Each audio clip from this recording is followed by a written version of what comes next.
Bonjour, dans cette vidéo, nous allons apprendre à représenter graphiquement des variables numériques à l'aide d'un nuage de points, avec R et SciViews.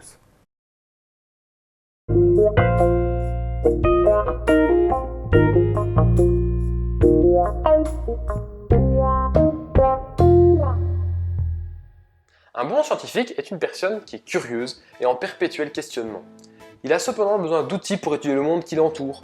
Plaçons-nous dans la peau d'un scientifique qui s'intéresse de plus près aux oursins. Des scientifiques ont montré que les oursins avaient des adaptations morphologiques de leur squelette, leur permettant de s'adapter aux contraintes de leur milieu. Leur squelette, en carbonate de calcium, protège leur organe interne. On peut donc se demander si la densité du squelette de l'oursin indique s'il vit dans un milieu plus fortement battu ou un milieu plus calme. Pour vérifier tout cela, nous avons décidé de mettre au point une expérience.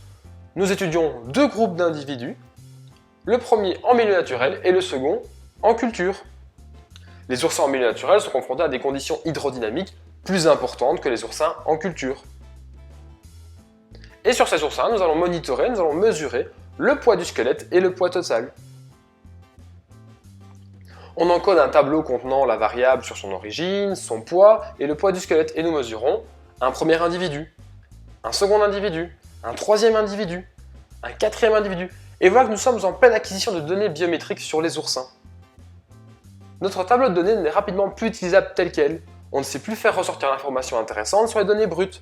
Nous devons donc trouver un moyen de décrire ces données. Pour ce faire, nous pouvons employer le nuage de points qui va nous permettre de représenter graphiquement une variable numérique par rapport à une seconde variable numérique. Et donc, dans notre cas, le poids du squelette en ordonnée sur l'axe Y par rapport à la variable en abscisse, le poids, l'axe X. Il suffit de prendre les valeurs dans chacune des variables pour ajouter le point au graphique. Et ainsi de suite pour chacune des paires de données dans le tableau. Appliquons directement cela dans R. Il existe plusieurs fonctions permettant de réaliser un nuage de points. Je vous propose d'employer la fonction chart du package chart. Une instruction est suffisante pour réaliser un graphique, que l'on peut lire de la manière suivante. Nous allons utiliser la fonction chart, que l'on peut traduire par graphique en français. Cette fonction chart requiert comme premier argument le DF, le data frame, le jeu de données encodé dans R. Ensuite, la fonction nous demande une formule avec les variables que l'on souhaite voir en ordonnée, ynum, par rapport à la variable que l'on souhaite voir en abscisse, xnum. Et enfin, après avoir spécifié le jeu de données et les variables, on ajoute une seconde fonction avec le plus pour ajouter une information, qui est dans notre exemple le fait que nous voulons un nuage de points avec la fonction geom_point.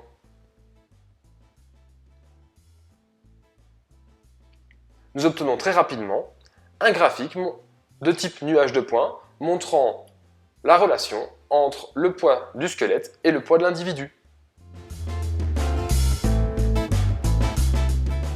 Appliquons directement ceci dans RStudio. Nous voici donc sur le bureau de la SciViews Box. Ouvrons directement RStudio, dont on reconnaît le logo, dans la barre de menu. Le programme charge. On continue par ouvrir un nouveau document, et plus précisément, un R-script. On commence par utiliser la fonction R du package SciViews. Cette fonction permet de charger un ensemble de packages. Pour exécuter une ligne de code, rien de plus simple, on appuie sur Run.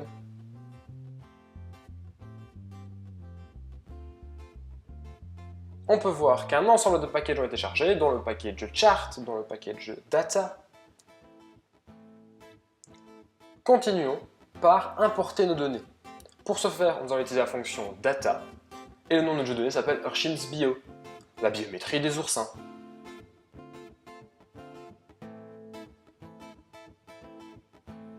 On utilise la fonction chart, donc rappelez-vous le jeu de données c'est Urchin's Bio, la formule, donc c'est la variable qu'on veut placer en Y en fonction de la variable qu'on veut placer en X, donc le poids du squelette en fonction du poids des individus.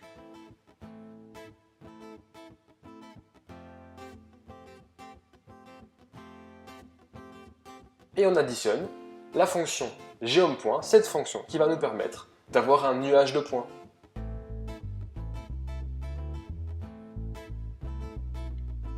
Le graphique que nous avons obtenu ne nous permet pas de répondre à la question.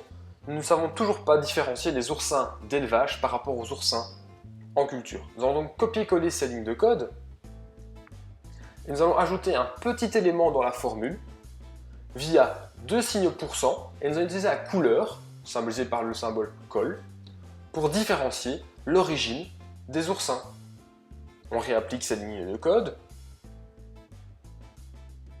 et cette fois-ci, on peut voir la différence.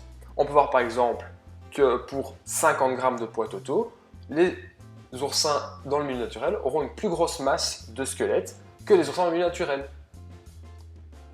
Une deuxième chose peut-être encore embêtante. En bas dans la console R, on peut apercevoir qu'il y a 163 lignes contenant des valeurs manquantes.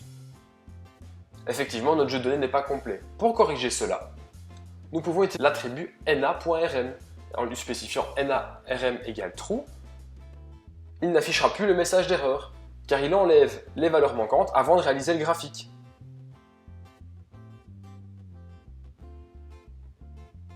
Et enfin, un dernier outil présent dans RStudio. En appuyant 3 fois sur le point, vous ouvrez un menu déroulant. Vous pouvez aller cliquer sur Chart. En appuyant sur Tabulation, vous ouvrez le deuxième menu déroulant. On va cliquer sur Bivarié. Et en recliquant sur Tabulation, on va cliquer sur Scatterplot, ce qui signifie nuage de points en anglais. Vous pouvez voir qu'à l'écran, vous avez déjà l'ossature des instructions que vous allez avoir besoin pour afficher votre graphique. Il vous reste à embêter le jeu de données, la variable que vous voulez mettre en Y et la variable que vous voulez mettre en X. Il vous suffit à la fin d'exécuter ces instructions.